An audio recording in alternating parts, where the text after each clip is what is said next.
Welcome to Work It, Live It, Own It, a show that explores how to upgrade your lifestyle through life lessons, real estate, and entrepreneurship. Here's your hostess, Sekola Lair.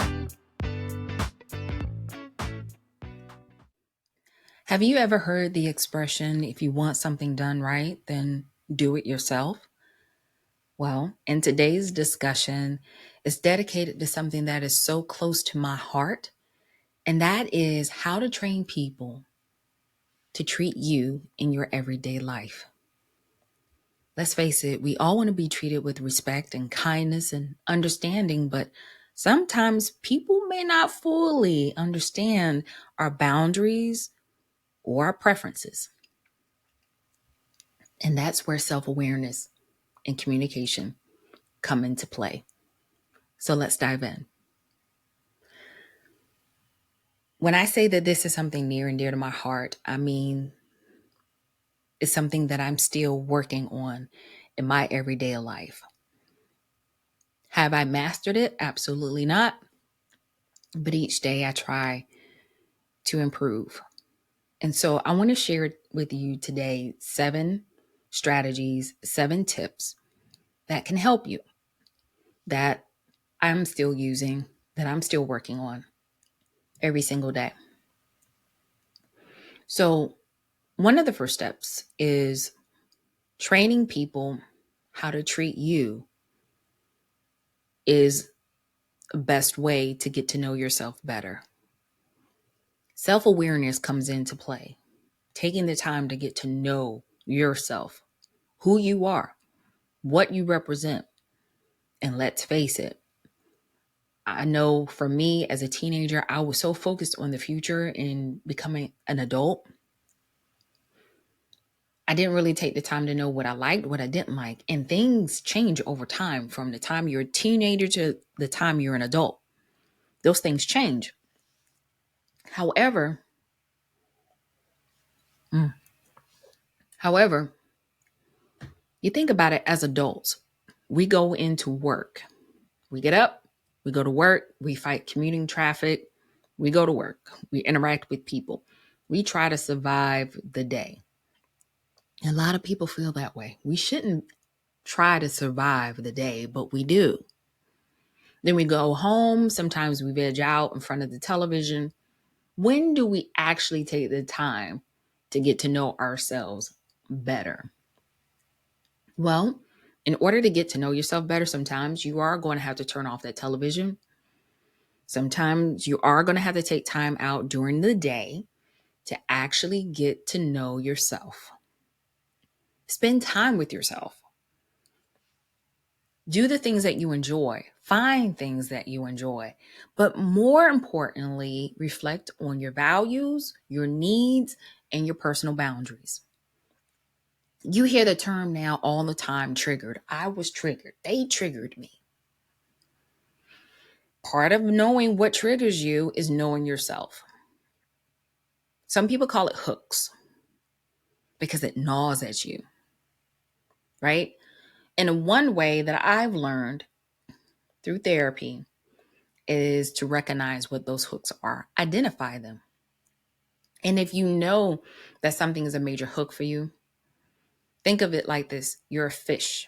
This is the way it was explained to me. So I can't take credit for this, but this is the way my therapist explained it to me. You're a fish in water. You're swimming along through your day. You see a hook that goes into the water. Now you're a smart fish. You have a choice. You can see that hook. It may have some bait on it that's tantalizing to you. So your choices are, you can be that smart fish and swim around that hook because you recognize it is what it is. It's a hook. It's a trap. You could say, oh no, there's a hook, and then turn around and retreat and go back the way you came, and you don't progress because you're scared to come near that hook. Or the third option is you take hold of the hook. And you have a very small percentage, a very small chance that you come out and survive once you take that hook. Because once you take that hook, you think about a fish, what does it do? It's struggling. It's fighting to stay where it is. And that hook is trying to pull you out of the water, trying to pull you out of your element. Sometimes the fish gets away free and goes back, but learns a lesson that is a hook. That means danger. I need to stay away from it. And then some, they don't realize it because it's too late. They've been snatched up by the hook. And I don't want to be snatched up by the hook. I want to recognize my triggers. I want to recognize my hooks for what they are and be the smart fish and swim around and go, oh, that's a hook, and swim around it. But getting to know yourself better means that, yes, you have to look at your boundaries, your needs, and your values. What behaviors are non-negotiable for you? What are your non-negotiables? What behaviors make you uncomfortable or feel disrespected? Think about those things, because knowing these aspects of yourself are crucial, because then is only effective when you can communicate them to others. And now let's talk about that. Let's talk about communication. Because now that you recognize them, now that you know what your boundaries are, let's talk about communication. It's essential to practice effective communication. Or some people may call it assertive communication. And what I mean by that, I don't mean that you need to be aggressive, loud, rude, or passive aggressive. You don't need to be aggressive or passive aggressive. But here's what I mean by assertive communication: that you're putting your thoughts, your feelings forward, your boundaries forward. You're communicating them clearly and respectfully, even tactfully. And here's why I say avoid the aggressive and passive communication styles, because when that happens, they can communicate and create misunderstandings or lead to unnecessary conflict. The whole point of training or educating people on how to treat you is to avoid misunderstandings, if at all possible, or conflict. So by you being aggressive or passive aggressive, that's a fueling frenzy for misunderstandings. The next step is talking about setting expectations. Again, we're talking about setting expectations, your expectations, not society's expectations, because there's a lot of talk, there's a lot of chatter out there. We're talking about you setting your expectations. What is your moral compass? What are your values? Now, keep in mind that people can't treat you if they don't know what you expect from them. So you need to be upfront about your needs and your desires. So say, for example, I'm at work, you may be at work, you have some paperwork to do, and you really need to focus on that. You might let your colleagues know, hey, for the next hour or so, I'm going to be in a meeting and I really need to focus. Or I have some paperwork to do. Can you make sure that I'm not disturbed? Some people will put a sign on their door. Most people will respect that sign. Or even if you don't have an office, you may work in a cubicle. You put a sign up on your cubicle. Guess what? A lot of people will see it and recognize and respect that. But be prepared, because there are going to be some people who will not respect that. And then sometimes you have to communicate that effectively and just say, hey, this is my power hour. I'm focusing on handling something right now. So if there's something that you need to communicate with me, can you please email me your question? Because I'm getting back to what I'm doing. And if they still stand there And I use the expression, they're still standing there looking at you like they're stuck on stupid, then I guess they're just going to stand there and look like they're stuck on stupid because you've clearly set boundaries. You had a sign up. You have effectively told them that, hey, I'm focusing on something right now, and it is not, I, I need to focus on this. I need to keep doing what I need to do. The next one is leading by example is so powerful. And let me tell you a story, what I mean by that. You heard the golden rule, treat others how you want to be treated, right? Well, I had a colleague at one point who voiced their opinion, voiced their views about something, and told me, well, this is the way we've always done it here. Granted, for many, many years, I did not fit into that culture. I still don't try to fit into that culture. I do me, right? I have a goal. I know what my why is. I know what my purpose is for coming in every single day. But in this particular scenario, I had someone to come in and tell me that this is the way we've always done it here.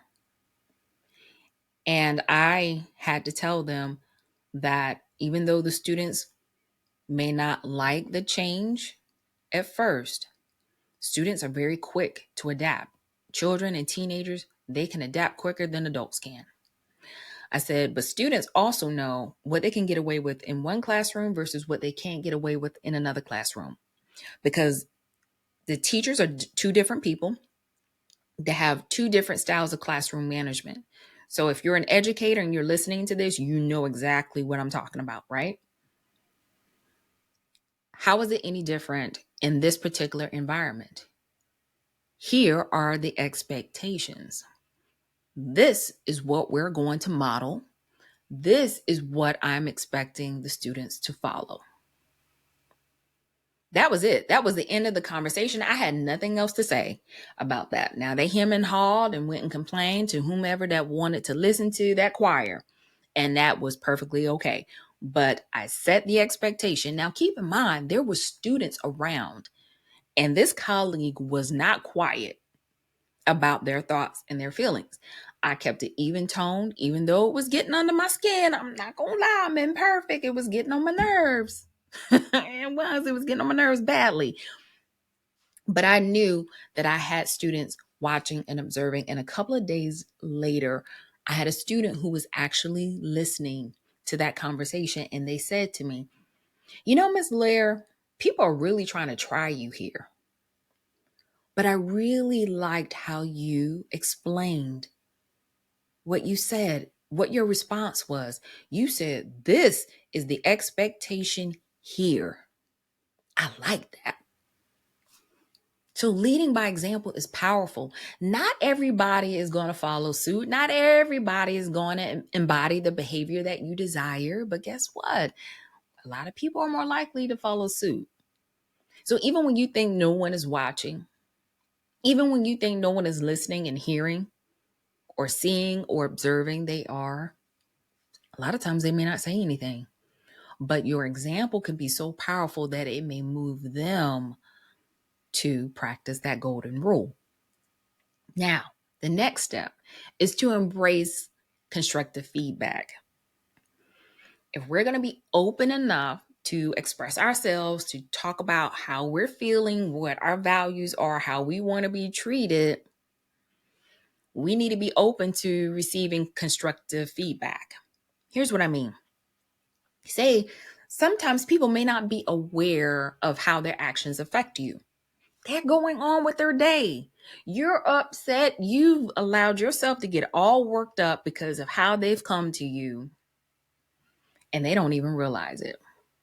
So if someone crosses a boundary, consider having an open conversation with them, an honest conversation with them, and saying, hey, when you approached me the other day, I felt XYZ. And guess what? They may not even realize it. They may apologize to you. They may say, oh, I didn't even realize that even took place. I'm so sorry. But now they know for future reference that it did bother you. But at the same time, they may come back and say, well, you know what? The other day when we were talking, You said such and such, or X, Y, and Z, and I felt this way. Be open to receive that feedback, because we're not perfect either. We may touch other people's buttons. Just like our buttons get pushed, we can unintentionally press other people's buttons. So be willing to share your feelings without blame, and be open to listen to their perspective as well. The next step, this one I think I'm going to have to do a separate podcast episode about, and that is cultivating a positive environment around you. When you work in a toxic environment, it can be difficult to find people that are around you, to uplift you, to support you. Not everyone is going to be your cheerleader. There are things that I've done that I've worked hard to do. And if you are always trying to seek external validation, external approval, then, honey, we need to do some work. You need to put in some work. You need to call a therapist, get some of those things ironed out, because that's a whole nother issue. But what I'm talking about here is finding people to support you and uplift you, to keep you going through your day. No one should ever have to say, I survived another day at work. I survived another day in my business. Why are you there? If you're surviving, you're merely surviving and you're not thriving, then it might be time for you to find another environment, another culture for you to go to, okay? But in the meantime, I can share with you what I've been able to work on. So say working in a toxic environment, and there are a lot of people who are just louder, the voices are louder over everyone else's, and they may be negative, what we call the negative Nancy's.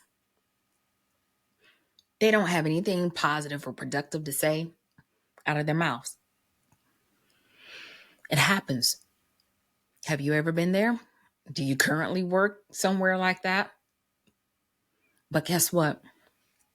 In the midst of all that noise, there may be some people who are quiet, who feel the same way you do. Find them, seek them out, and be each other's support. And if you are in a toxic relationship, whether it's personal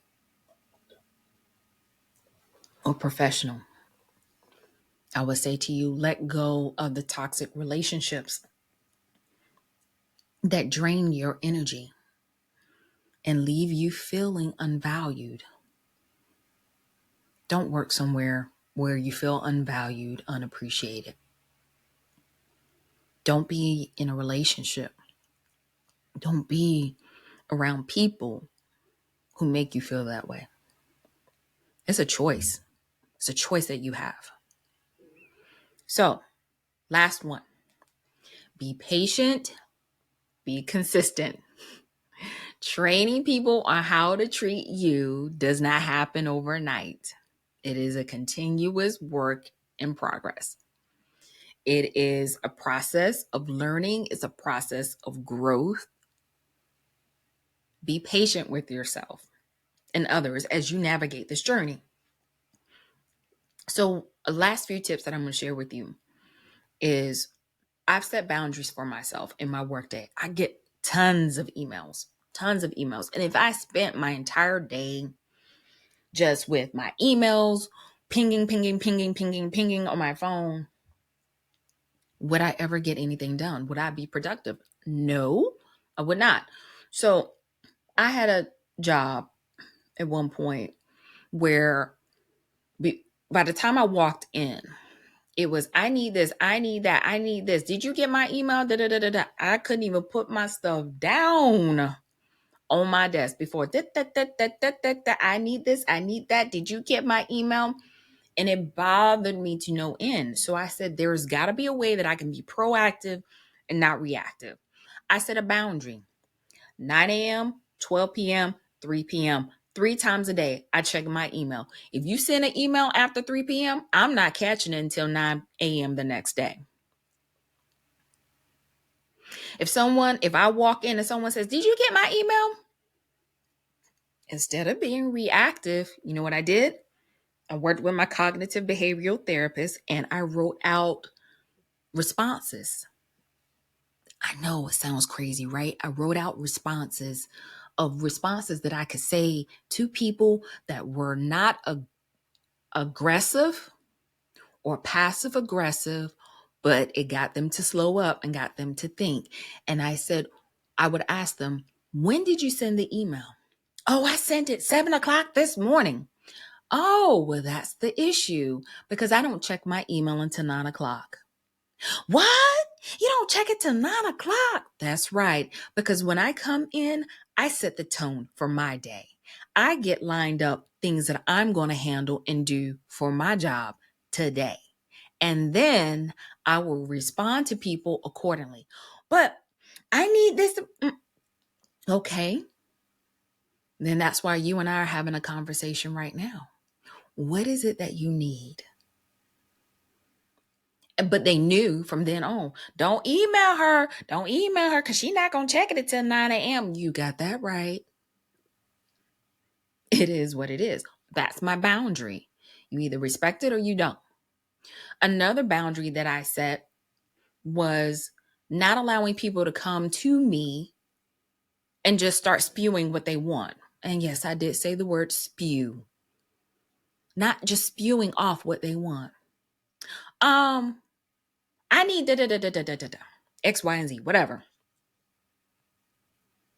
I'm sorry, I didn't hear what you said. Oh, I said I need da. Good morning. How are you? What? I said good morning. How are you? You know, good morning is a greeting or a salutation. In most societies, that's how you greet people when you start a conversation or before you start asking or stating what you want. How are you today? Are you doing well? Oh, yeah, yeah. I'm doing fine. How are you? I'm doing wonderful. Thank you so much for asking. Now, how can I help you? Does your girl do it? Your girl do it all the time. I do it to the young. I do it to the old. Why? Because that is a boundary. That is an expectation. Don't come to me. Don't start talking about what you want. You haven't said good morning, good afternoon, good evening. You haven't said hello. How are you doing? Or you just come and start asking a question. I'm sorry. I didn't hear what you said. What, good, hi, how are you? I'm sorry. I really didn't hear what you said because I wasn't aware that you were talking to me. It makes them stop. It makes them think. Or sometimes I just say outright, let's back up. Let's back up in this conversation. How are you doing today? And then they realize, okay, when I go to her, when I speak or communicate, when I come into this area or have a conversation with this particular person, I know I need to stop and just be cordial. Okay. So these are some tips that I wanted to share with you. These are some things that I've had to learn along the way. This is something that I see a lot of adults grapple with on a daily basis in their work and personal lives. And so I want you guys to just rethink. And as a recap, I want you to set expectations. And the only way you can do that is to get to know yourself better. Practice assertive communication. Write down general responses. They don't have to be aggressive. They don't have to be passive aggressive. Okay. The next thing I want you to do is set those expectations. Set clear boundaries for yourself. Be upfront with your needs and desires. Be also willing to lead by example and embrace feedback from others when you do go and talk to them, not in an accusatory tone, not to play the blame game, but just to have a clear communication and understanding. Then you also want to embrace a positive environment around you. Seek out those people. A lot of times, if you're sitting at work and you're sitting in your everyday life quiet because you're in a toxic environment or around toxic people, there are people that may feel the same way you do. And it's not for you to sit up there and bash other people, but uplift each other, encourage one another. But most importantly, be patient and be consistent with yourself. It's going to take time. Practice makes improvement. It does not make perfect. Keep up the good work. And remember that how you allow others is going to set the tone of the kind of relationships that you'll have in your life. It is your life. You get to set the tone. No one else gets to set the tone for you. All right. So thank you so much for tuning in to this episode of Work It, Live It, Own It. I hope you have enjoyed this episode. Don't forget to subscribe. Don't forget to leave a review. And as always, feel free to reach out to me on Instagram at Work It, Live It, Own It. That is my social handle on Instagram and on Facebook as well. Leave me your thoughts, your questions, or even topic suggestions for future episodes. Until next time, keep working on yourself, keep living life to the fullest, and owning every aspect of your journey. This is Sekola Lair signing off, and don't forget to work it, live it, own it in your everyday lives. Take care.